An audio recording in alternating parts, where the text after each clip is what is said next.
In the year 2015, UEFA started creating an outline for a brand new third-tier club football competition, which they provisionally named the Europa League 2.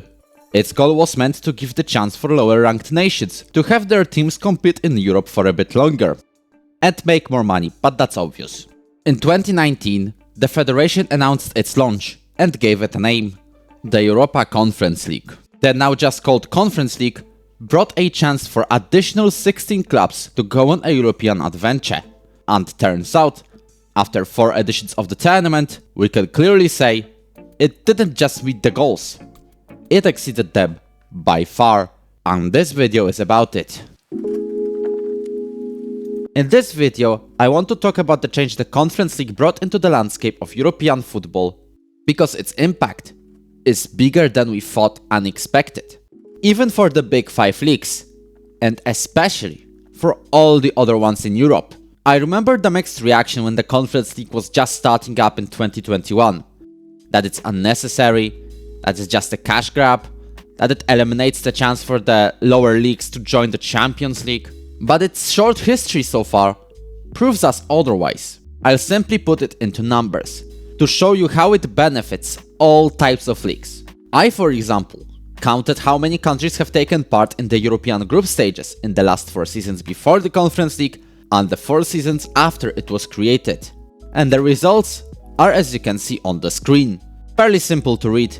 Before the Conference League, we've got the amount of countries in the Champions League, in the Europa League, and the total number. Same applies for the stat for after the Conference League was created, but the third number is the amount of nations that took part in the Conference League. On average, we have around 8 more countries playing in Europe until December, compared to the time before the Conference League was created. The slight spike in the 2017-18 season is more like the average before 2018, and it's because it was the last season before a slight reform to qualifying allocations. Then, it was only the top 3 teams from the best nations that got a guaranteed slot in the Champions League group stage. And since 2018, it's 4 for the top 4, and 3 for the 5th best nation, usually France.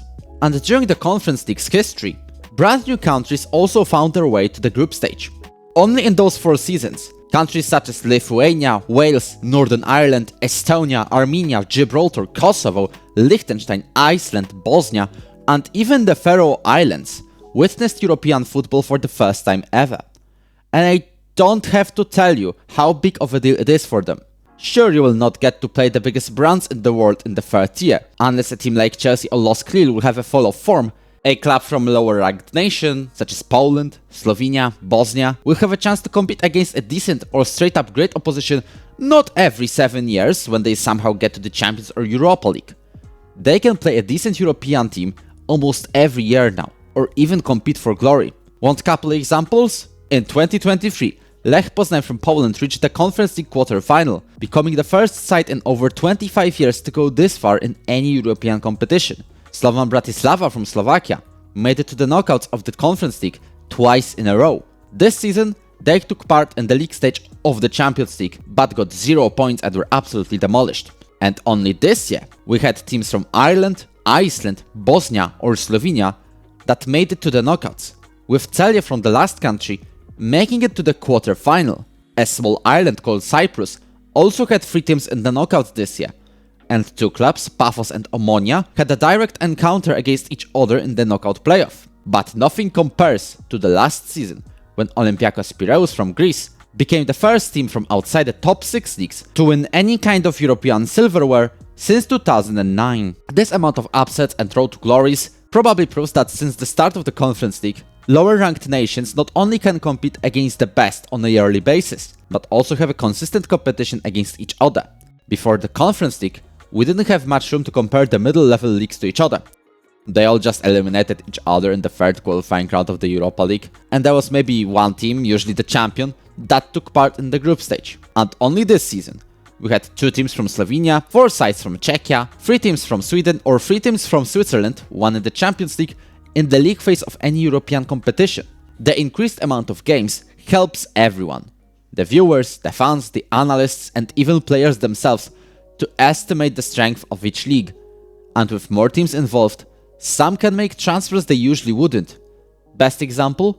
Darko Churlino from Burnley, who attracted interest from a Polish side Jagiellonia. He wouldn't move on loan if there was no Conference League guaranteed at least. The Macedonian international only moved in after Jagiellonia guaranteed a participation in any European League stage. More consistent competition between the clubs also means the inflation in the coefficient rankings. There is more points to gain, and this also can cause a shake or two in the coefficient rankings. This is what, for example, made Poland jump into the top 15 of the coefficient rankings for the first time since 1980. And that 15th place is crucial as well, because it guarantees 2 slots in the Champions League qualifiers instead of just 1, and 5 teams taking part in Europe in total. The creation of the Conference League made even more money for UEFA. That's something expected, but it also helped the clubs quite a lot. Even in the third tier of European football, you can see a spike in attendance and interest compared to the domestic league. Slovenia is the best example. 2 clubs from this country took part in the Conference League this season, Olimpia Ljubljana and Celje. The team in green and white gathers just over 2,000 people in the stadium on average. In the Conference League, it's nearly 6,000, and the knockout playoff game against Borac Banja Luka had 12,000 people attending. Meanwhile, Celje only has 1,500 people attending games in the league on average, and in the Conference League, it's about 3,500. Just partaking in the league stage guarantees 3 million euros of prize money, which could be a lifeline for the smaller clubs, and that prize money can possibly build a new strong league. Even the Europa League is gaining on this new competition. Before the Conference League, the teams from the top leagues such as the Premier League or La Liga were not really putting it all in, because they had higher stakes in their domestic leagues. It wasn't uncommon for the top teams to rotate the squads, especially in the early stages. Marseille, for example, got knocked out in the group stage with a single point in the 2018-19 Europa League, half a year after reaching its final. The likes of Bordeaux or Leipzig were also stopped in that same stage in the same year. A year later, Lazio and Stade Rennes got knocked out by Celtic and Cluj from Romania in the group.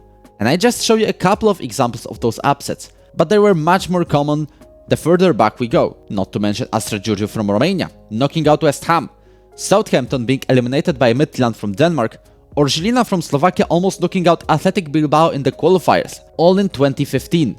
Now the competition in the second tier of European football has gotten much tougher, as more teams from big leagues are involved, and they play more against each other. And it shows that they genuinely take this competition more seriously now, and proves that adding the Conference League was also the right decision for the biggest countries.